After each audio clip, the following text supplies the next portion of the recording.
যাও তো এক্ষুনি আমার বোনকে প্রেগন্যান্ট করে দিয়ে আসো।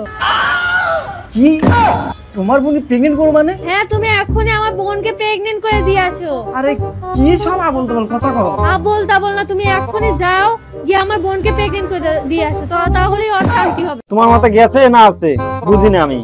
আরে আমার মাথা যাবে কেন? আমি যা বলছি তুমি তাই করো। তার মানে তুমি কইছো তোমার বোনকে আমাকে দিয়ে প্রেগন্যান্ট করে দিতে?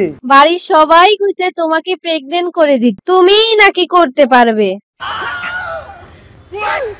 তোমার বাড়ির লোকজনও কইতেছে যে আমাকে দিয়ে প্রেগন্যান্ট করে দিতে? হ্যাঁ সবাই বল। আচ্ছা আমি যদি তোমার বোনকে প্রেগন্যান্ট করি তোমার কোনো সমস্যা হবে না তো?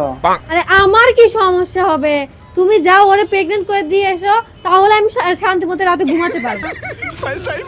ঠিক আছে বুঝতে পারছি, কিন্তু আমার এখানে কেমন লাগছে, তুমি উল্টোপাল্টা কিছু বলছো মনে হয়, একটু আমাকে গোছায় বলবা?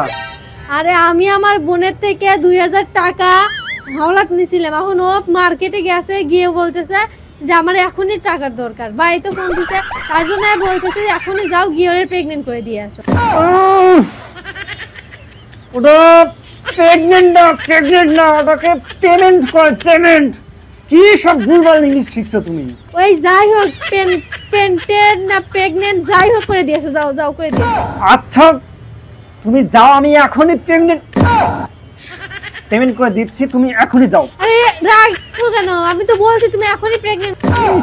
আবার প্রেগন্যান্ট করে, তুমি যাবে এখান থেকে যাও, এখনই যাও। আচ্ছা যাচ্ছে, তুমি প্রেগন্যান্ট করে দিও, যাও। আচ্ছা দিচ্ছি, যাও এখান থেকে।